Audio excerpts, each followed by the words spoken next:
ఈ మార్చ్ రాగానే మీలో చాలామంది ఎగ్జామ్స్ కోసం ప్రార్థన చేసేవారు ఉంటారు కదా. మార్చ్ ఏప్రిల్ అంతా ఎగ్జామ్ మార్కుల కోసం ప్రార్థన చేస్తారు. నేను మిమ్మల్ని ప్రభు పేరిట బ్రతిమాలుతున్నాను, ఎవరు మార్కుల కోసం ప్రార్థన చేయకండి. ప్రార్థనకు మార్కులు రావు. దేవుడు అసలు మార్కులు వెయ్యడు. దేవుని న్యాయం ఎలాంటిదో మీకు అర్థమయ్యేటట్టు చెప్తాను.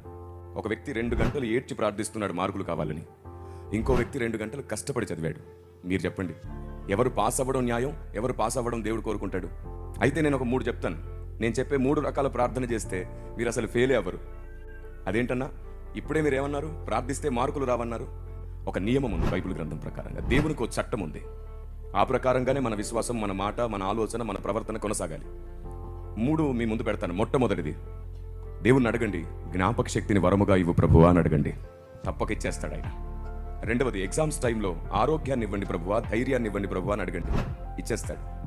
మూడవది అడగండి, ప్రశ్న చూడగానే నేను చదివిన ఆన్సర్స్ జ్ఞాపకం చేయి ప్రభువా అని అడగండి, చాలు.